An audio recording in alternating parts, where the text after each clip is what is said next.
Hoy te voy a hablar del egoísmo, del egoísta, de la sentencia que implica que te llamen egoísta o que tú llames egoísta y sobre cómo situarte ante este lío. Además, haremos un repaso de dónde se origina este término y de las consecuencias que comporta. El egoísmo es la actitud que adopta una persona que no tiene en cuenta a los demás.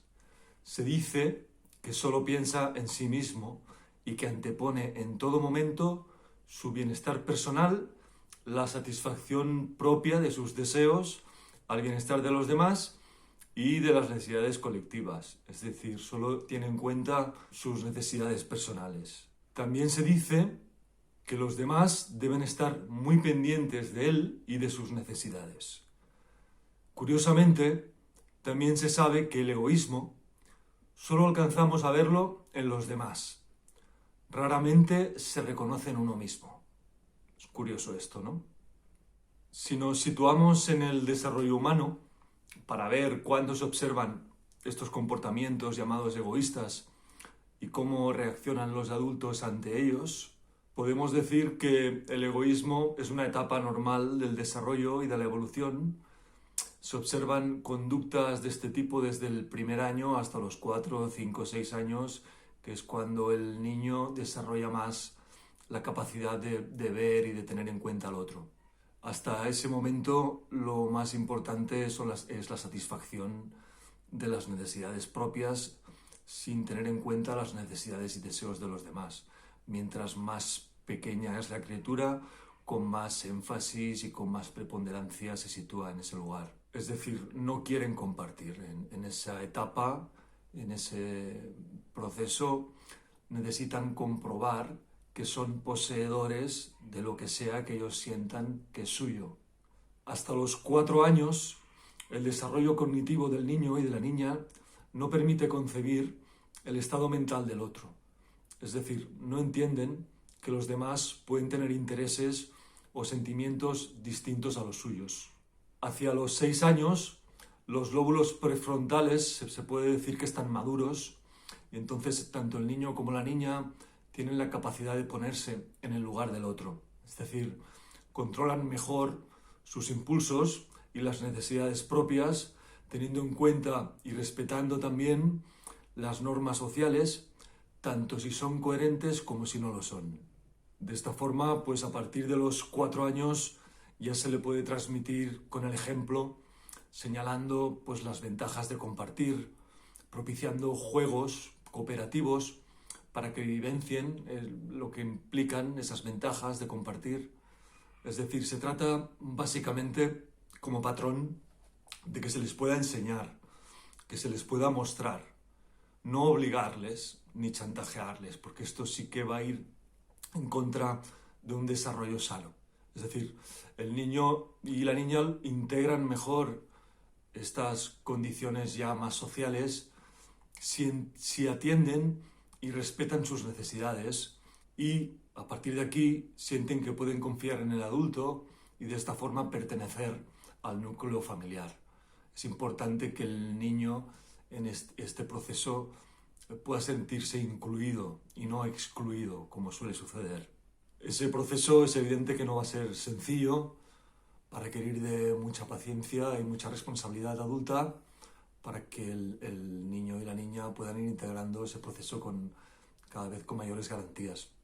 Se observa que al niño, cuando no quiere compartir, se le puede sentenciar con frases del tipo «eres un egoísta», para que rectifique su actitud. Y inconscientemente también estamos consiguiendo que se sienta mal. Es decir, que rectifique su actitud sintiéndose mal. ¿Qué sucede si antes de los 4 años le obligamos a compartir o le condicionamos con estas sentencias? Pues evidentemente en el niño se va a generar una confusión, un malestar interno, que puede derivar en angustia, en ansiedad, inseguridad, incomprensión, y desde ahí, desde ver que de alguna forma se le obliga a compartir cuando él está sintiendo que aquello, lo que sea, no lo quiere compartir, a partir de aquí es evidente que el niño se va a distanciar de alguna forma y va a desconfiar de la posición adulta. Entonces aquí lo que necesita es sentir que hay cosas suyas que no comparte. Esto es importante que se le respete. A ti, si te dicen que tienes que compartir el móvil, si no eres un egoísta, ¿tú cómo responderías ante esto? Lo que está claro es que tú ahora sabes tus derechos, o deberías saberlos, pero un niño de 2, 3, 4 años no lo sabe. Lo único que sabe es que hará lo que haga falta para ser aceptado y querido, aunque pase por encima de él. Desde estas posturas del adulto hacia el niño y la niña, sumadas a otro tipo de contingencias que van un poco en esa dirección de pasar por encima del niño y de la niña, suelen asumirse dos posiciones o dos roles, dos papeles, digamos, papelitos que desarrollamos para adaptarnos a la sociedad o para adaptarnos a nosotros mismos y de alguna forma relacionarnos con la sociedad. El primer rol es el rol del niño bueno y el segundo sería el rol del niño malo o del niño rebelde. En el rol del niño bueno observamos un niño o niña que está siempre dispuesto a satisfacer las demandas, dispuesto a servir, a quedar bien, a obedecer, está más ocupado del otro que de sí mismo, es decir, está enfocado en complacer, porque así de esta forma ha aprendido que se siente aceptado. Es evidente que desde aquí tiene dificultades en tenerse en cuenta y en centrarse en sí mismo, pues desde este chantaje, digamos, entre comillas, no siente el derecho de situarse en él y de decidir su posición. Es como si se fuera fraguando una culpa que al niño le imposibilita poderse situar desde sí mismo. La otra cara, por otro lado, de este rol es que se ha sacrificado a sí mismo. Por lo tanto, si él se ha sacrificado, los demás también tienen que hacerlo. Y a partir de aquí, en la vida adulta, puede establecer relaciones codependientes con límites muy confusos. También le quedará un sentimiento de que no merece, de que él no merece, a no ser que lo dé todo por el otro y más. También puede desarrollarse un altruismo compulsivo, que también es una estrategia de manipulación. Es decir, en cuanto que yo me la paso dando, el otro va a estar en deuda conmigo. Entonces el otro me tiene que devolver, me tiene que pagar también, devolver ese favor. Es muy difícil realmente deshacer este tipo de posición en terapia, un mecanismo muy rígido, muy sólido, sobre todo solidificado por el terror, yo diría, pánico al abandono.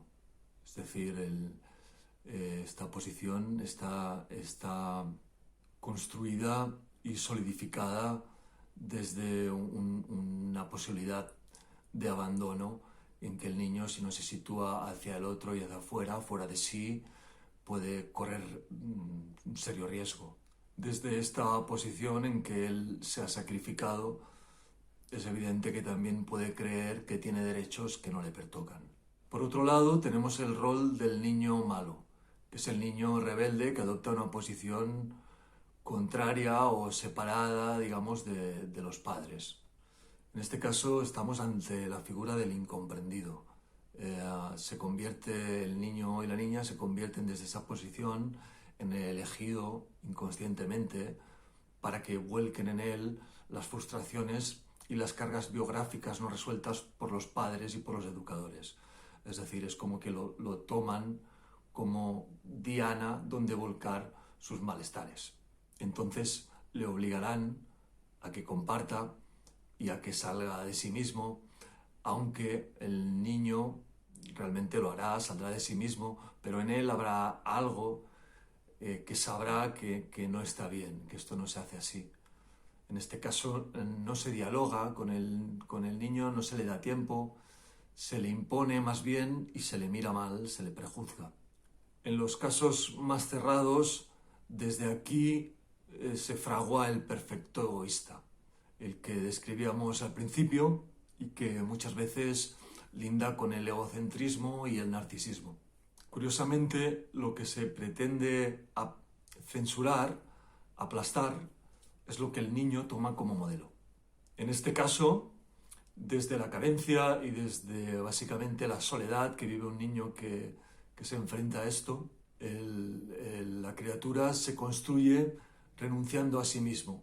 En el otro caso, desde la carencia y desde la aparente conexión con los padres, que tampoco hay una verdadera conexión, porque es una conexión desde un condicionamiento que lo enajena de sí mismo, el niño y la niña se construyen en función del otro, renunciando a sí mismos. Tanto en uno como en otro caso, lo que he podido observar cuando los pacientes han llegado a estos lugares es que se hace muchísimo daño sentenciando así a un niño. Si supiéramos del poder adulto sobre el niño, seguramente iríamos con mucho más cuidado del cuidado con el que vamos. Es decir, el niño y la niña en estas etapas es evidente que necesitan un límite, una contención adulta, una posición adulta, pero en el momento y en la época en que esté preparado para recibirlo y de la forma que al niño mejor le llegue. Es decir, no por imposición, sino por comprensión. El niño y la niña atravesarán una etapa en que al principio no lo entenderán y será complicado, se requerirá mucha paciencia.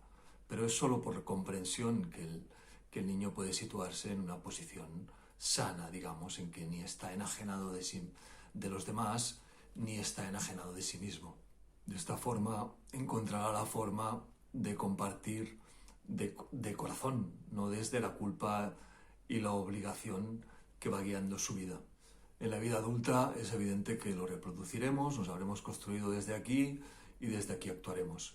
Esta táctica, digamos, de chantaje por parte de los adultos es importante también que tengamos en cuenta que se utiliza por parte de los poderes sociales para que sigamos las directrices que ellos marcan. Es decir, esto que se plantea desde la familia se reproduce también a nivel social para que de alguna forma todos vayamos pasando por el tubo y nadie se salga del redil. Yo entonces me pregunto, ¿soy egoísta si defiendo aquello que necesito y que me hace bien? ¿Soy egoísta?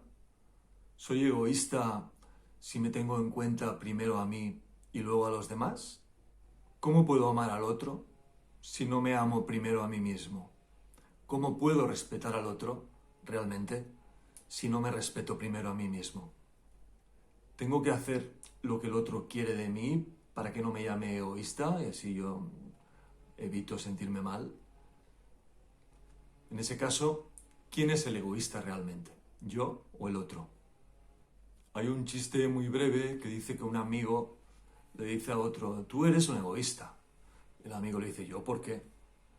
Y el amigo le contesta, pues porque piensas más en ti que en mí. No sé si vemos la manipulación. Desde mi experiencia personal y profesional, yo llego a la conclusión de que en una relación que sea sana, tanto con uno mismo como con el otro, primero es uno, sin perjudicar a nadie y evidentemente sin perjudicarme a mí tampoco. Después, a partir de ahí, vemos qué pasa con el otro. Quiero decir, mi mundo empieza en mí, en cuanto que yo existo, y a partir de ahí siguen los demás. Los demás no existen si no estoy yo, si yo no estoy antes. Además de estar, tengo que estar conectado a mí mismo. ¿Con quién me voy a conectar realmente si estoy desconectado de mí? Es evidente que con nadie. Entonces es fundamental conectarme primero a mí, caiga quien caiga, saber qué quiero, qué me gusta, en qué me puedo ayudar, qué me sienta bien, qué no quiero, cómo puedo sentirme mejor, es decir, necesito escucharme, necesito cuidarme, atenderme, ¿quién lo va a hacer mejor si no lo hago yo? Y si no sé, pues pido ayuda y aprendo, es decir, tomo responsabilidad sobre mí. Con esto quiero decir que lo que tú te das depende de ti. Lo que otro te da no depende de ti. Así que lo mejor es que te ocupes de ti para no pasar la vida fuera de ti, decepcionado con el otro y culpando a los demás de lo que tú deberías hacerte responsable. Pues te animo a que ocupes tu lugar porque no hay nadie más responsable que tú de ocupar ese espacio que es tuyo. El futuro está aquí, eres tú y somos nosotros.